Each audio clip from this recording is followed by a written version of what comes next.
You have heard him make his submissions, but are you satisfied with his submissions concerning the VPS and perhaps the spread across other states? You see, spreading it across the state creates crisis. And how can you go into an election, you create places, like in Abuja he's talking about. How many of these voting points did they tell political parties where they are? Yes, they may have said for administrative convenience, they've created this, they created that. Another thing is, these voting points are ABC location, at XYZ location. These things have not been done. If you create such things, let the parties know. But fundamentally, the position of my party is that these voting points should not be created. If you want to create them, formalize them, and put them in the register that you have made. You cannot run into run up to an election, you create voting points, which you are saying can be used for voting. Going into the states, like the explanation he's made, they are limiting it to Abuja, and which is what they said.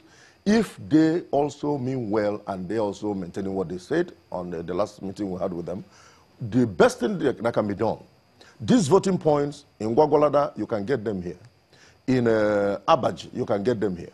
In Kubwa, you can get them here. Or Buhari area council, you can get them here. So what you should do is to notify the parties where they say, otherwise they will be regarded as secret voting points. This is the point. So perception is 80% of whatever is done. No matter the powers given to them by law, you must exercise it in the way that people see it as being above board. If you sit down there and make rules, what's the difference between this and the military regime?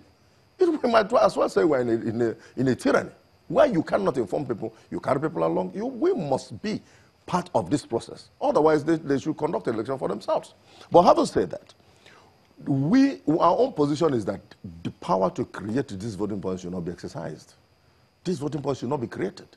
Because fundamentally, like my colleague here has said, run up to an election and in line with the ECOWAS protocol, you do not make rules for election less than 6 months to that election. And because the new Electoral Act was not signed, has not been signed into law, we all believe that the rules, the regulations that will be used will be the regulations of 2015. And even if you're going to make amendments to them, these amendments will have been done 6 months to this time, because the election timetable was announced by INEC more than a year ago. So why couldn't they have given us the 6 months ago? And by now, we'll have finished. Okay, beautiful. He just told us, he just informed us. They had a meeting yesterday. They are considering what we said and all that and all. And by maybe Monday, they will tell us, fine. But like we have said, we have made input, we are making input, and we are saying some of the things in this guideline will not make for a transparent and credible election. What we're interested in is in this process. Election is a process. And once the procedure you're adopting is defective, the end product is going to be defective. It's like a production line. So these are the issues we're talking about. So in as much as INEC makes the rules, fine, we are also co-travelers in this electoral process. It is not for them. It is for us. And we are saying this is the best way to make this thing to work. So even if you're doing all this, you also have to look at the surrounding circumstances. All right, we'll still have some grounds to cover. The most critical stakeholder here are the political parties. Well, let's get to Mr. Festus Okoye to respond to the accreditation and voting procedure at elections, that's section 8 of your guideline, as highlighted by Dr. Ojinika. Go ahead, please. Yes. I think that what this commission wants to avoid is policy inconsistency and policy somersault. After the 2015 elections, the Independent National Electoral Commission has conducted several off-season governorship elections, several off-season senatorial and House of Representative elections. And we have adopted the whole method of continuous accreditation and voting. As far as the commission is concerned, the issues that led to the separation of accreditation and voting has completely been obviated. As of today, we conducted the elections in Osun State using the continuous accreditation and voting, and people did not have any complaint relating to it. No political party complained.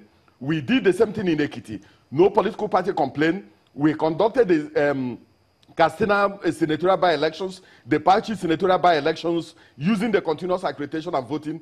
No political party complained. and the Nigerian public, the voting public, those who have the ultimate responsibility of choosing their representatives, have used this particular procedure. Now, what they are saying is that having told the Nigerian people and having told the voters that this is the new method that we are using, that we should go back and confuse them with a different method. Now, even during the 2015 elections, there were several people who carried out accreditation procedures and went home thinking that having carried out the accreditation procedure, that was all, and they did not come back to vote. What the Independent National Electoral Commission is saying is that the continuous accreditation and voting serves the Nigerian people better, and the Nigerian people are getting used to it. And if you look at Section 20 sub D of the guidelines that we released, even the ones they have, we made it very clear that any voter that has voted has the right, has the authority, and has the discretion to remain within the voting precincts and observe how others are voting, observe the counting of results and the declaration of votes, so long as the person remains orderly. So we are not saying that anybody should leave the precincts of the polling unit after casting his or her vote. We are insisting that the ultimate responsibility of protecting the vote resides with the Nigerian people, and that the Nigerian people should take ownership of this particular process by remaining within the voting precincts. Mind you, some of the political parties are not even doing what I call robust civic and voter education to enlighten their people, even on voting procedures. And it is in the Independent National Electoral Commission that is doing that. We do not want our people to be confused. We do not want the Nigerian people to believe that we are so inconsistent that we cannot lead them and guide them in relation to the voting process and voting procedures. Okay, we have used this voting process. We have used this voting procedure. Mr. If we may come in here now, used to it, and we are going to remain with it. Let's get the response from Mr. Ojinika. Mr. Ojinika, he's talked about the fact that they've had obstinate elections. First and foremost, I want to serve INEC a notice. The disposition of the National Commissioner here, if it is the disposition of the INEC, then it's very likely that this election is almost going to fail.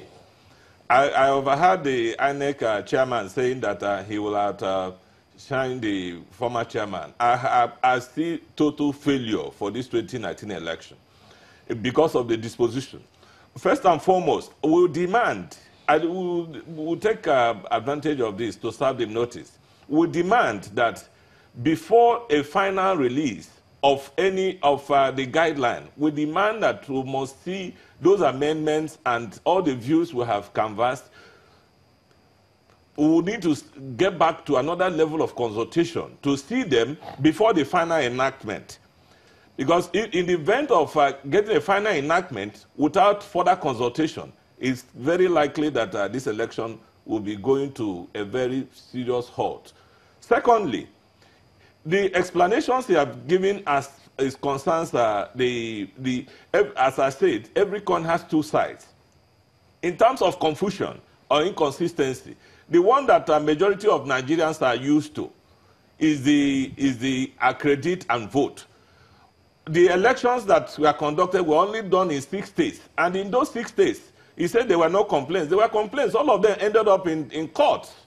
So, and how best do you know complaints? A lot of, almost all of them ended up in court. So, it's an indication that, and in terms of what Nigerians are used to, this system was used in 2011, was used in 2015. So, meaning that it is the most popular. It's only in 6 states that they have tried,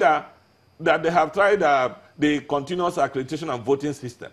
So if there's any system that will even bring confusion in terms of the general polity, is the continuous accreditation and voting system, because the system that our people are used to is the accredit and vote. And there were concerns that we raised concerning here. And what he said now has not addressed that concern.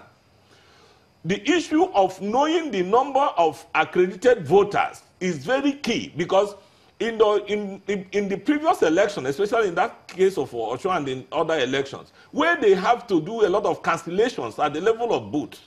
And this accreditation figure now is a condition for you to cancel. We need to know We demanded an explanation. How do we establish the number of people accredited and the number of people who are voting before this process is... and we didn't get a satisfactory explanation on it.